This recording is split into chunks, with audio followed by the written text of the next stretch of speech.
Olá, eu sou o professor Felipe Aron e hoje vou te recomendar 5 livros de história.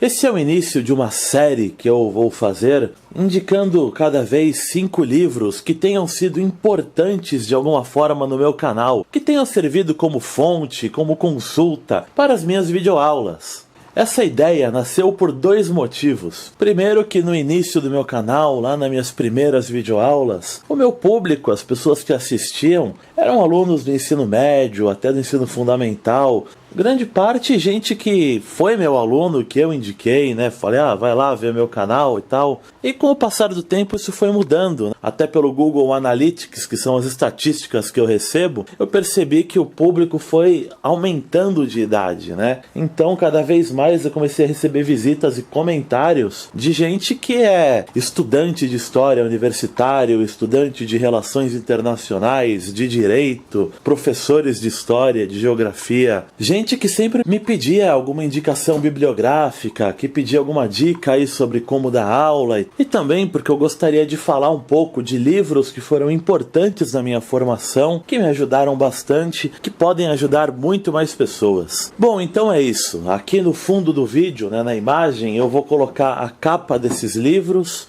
E esse vídeo vai ser mais no estilo podcast mesmo. Você pode acompanhar tranquilamente só pelo áudio e ir fazendo outra coisa. E vamos lá de uma vez. Então, o primeiro livro que eu vou falar hoje é um de Henry Kissinger. O livro se chama Sobre a China. Esse livro me ajudou em 3 vídeos. China, da Guerra do Ópio até a Revolução, Revolução Chinesa e Guerra da Coreia. Kissinger foi um diplomata americano. Ele ainda está vivo, mas já tem aí uns 90 anos. Ele não está mais na ativa. Ele dá entrevistas, ainda escreve e tal. E ele tem um grande conhecimento sobre o Sudeste Asiático e sobre a China. Ele viajou para a China mais de 70 vezes. Ele foi um dos caras que liderou aí nos Estados Unidos a reaproximação com a China nos anos 70, que acabou por isolar a União Soviética diplomaticamente. Nesse livro ele mostra que ele estudou a China desde lá dos tempos antigos, de 2000 a.C.,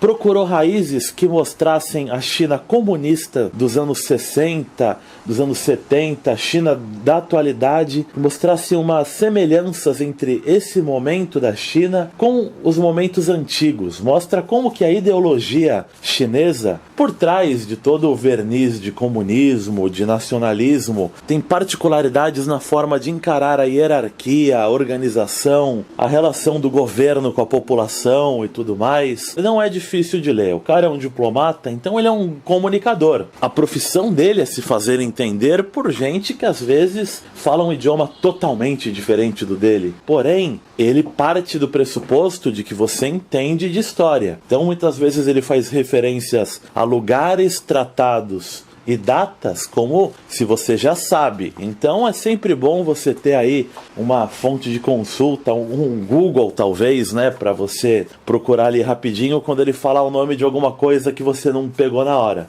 Bom, o nosso segundo livro é de Hannah Arendt, As Origens do Totalitarismo. É o livro que basicamente é a minha fonte central do vídeo Nazismo, Comunismo e Fascismo, Regimes Totalitários. A ideia de que o totalitarismo se impõe pelo medo, de que ele seduz as pessoas, convencendo elas de que elas são especiais, de que elas fazem parte de um grupo aristocrático, né? Então, por exemplo, chegar para os alemães lá nos anos 30, você é raça ariana, você é superior. Quem não gosta de ouvir que é superior, né? Ainda mais num momento em que o país está com a autoestima fragilizada. É uma leitura complicada. Hannah Arendt, ela não facilita não, ela é bem acadêmica, né? É um livro que, sabe, eu li, gostei, mas é aquela coisa, sabe, página a página você vai, tenta se concentrar, porque eu, pelo menos, me distraía muito facilmente, né? Então eu tinha que me manter ali focado. Sei que deve ter gente que adora ler. Eu não gosto de ler, né? Para mim, ler sempre foi um dever, né? Claro, às vezes aquilo que você está lendo se torna prazeroso depois que você adquirir conhecimento, mas eu acho monótono, sou uma pessoa muito agitada, você ficar passando o olho por letras e letras e letras intermináveis. mas é uma necessidade. Fazer o quê? São ossos do ofício. Se você quer adquirir conhecimento, você tem que estar disposto a ler e mãos à obra. A vida não é só prazeres, não é mesmo? Chega de frescura e vamos lá ler Hannah Arendt, pessoal. Então agora o terceiro livro, Colin McKevitt, Atlas de História Moderna.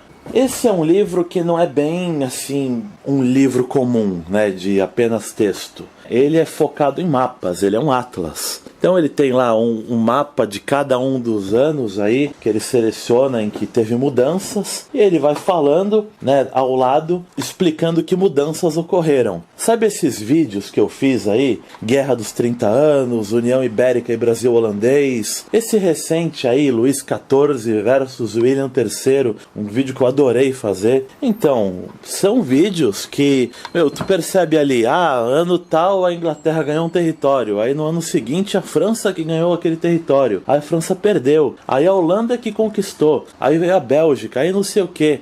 É muita confusão, é muito ganha e perde territórios. Então esse livro, ele me ajudou, ele foi um guia, porque eu olhava ali e ficava tentando entender quem ganhou, quem perdeu. É um livro que desde a faculdade eu tomo ele como consulta, né? Eu ouvi pela primeira vez na biblioteca, aí eu pensei, eu preciso ter esse livro, porque é um livro que eu vou consultar toda hora, e realmente até hoje, mais de 10 anos se passaram, e eu sempre consulto esse livro, porque às vezes é muito detalhe, é territóriozinho que um país ganhou num ano e perdeu no outro, uns reinos underground aí que você nem lembra que existe, enfim, né? Daí nós temos o meu quarto livro de hoje, Thomas Skidmore, Brasil de Getúlio a Castelo. É um americano que veio aqui pro Brasil estudar o Brasil. Olha que interessante, né? A gente fala tanto que o pessoal de outros países não liga pro Brasil. Pois o cara veio aqui e estudou o Brasil. E eu gosto muito da visão dele,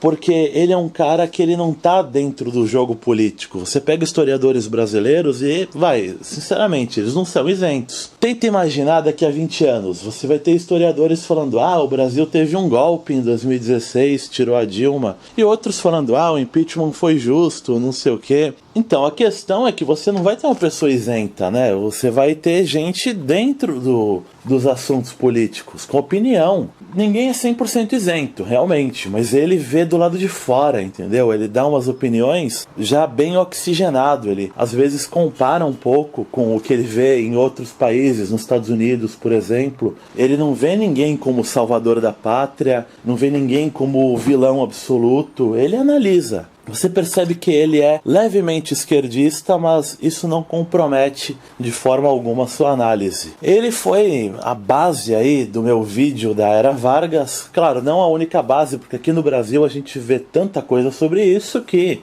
tem muitas outras fontes que eu ainda vou apresentar para vocês. E também foi a base do meu vídeo Brasil de 45 a 64, de Getúlio aos militares. Aliás, não sei quem percebeu aí, mas o título do meu vídeo é uma homenagem ao livro do Thomas Skidmore. Foi realmente proposital.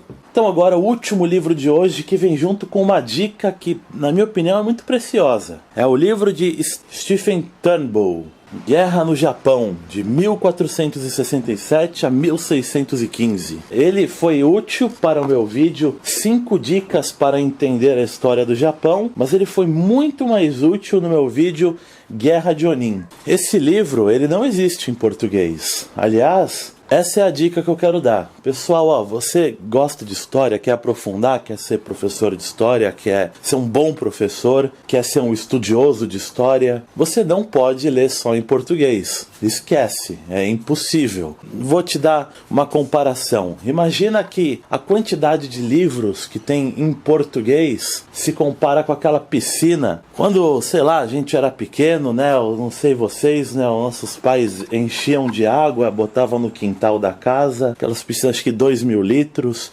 Aquilo é a quantidade de livros que tem em português, Então você está navegando nos livros em português, você está ali naquela piscina.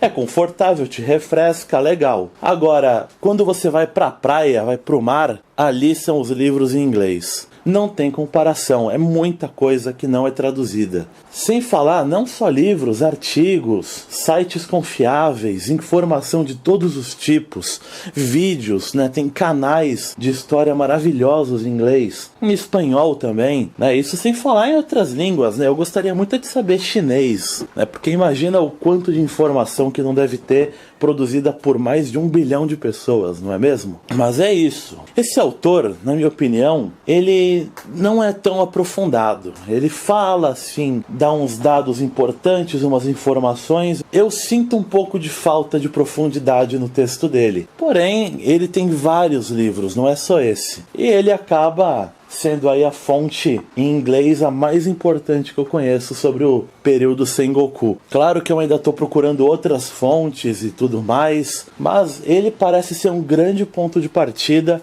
algo que é inimaginável em português, o que ele escreve. Eu acho que só um dos livros dele tem tradução, e é um livro que eu tenho aqui, qualquer dia eu apresento para vocês. Bom, pessoal, então por hoje é isso. Eu espero que vocês tenham gostado. Dá aí a sua sugestão, dá o seu comentário. Você gosta de algum livro? Comenta aí, né? Vamos trocar informações. Eu tô sempre querendo aprender coisas novas. Me fala qual é o livro que você gosta de tal assunto. Também algum dia poderemos falar de filmes de história, eu adoro, né? Tem muitas séries que as pessoas ficam me falando para assistir. Eu assisto algumas séries, mas eu admito que não sou um perito ainda em séries, né? Gostaria de assistir todas as que me recomendam. Mas é isso aí, a gente vai conversando, sempre bom aprender com vocês e passar algo novo aí. Então é isso, meus amigos, e falou!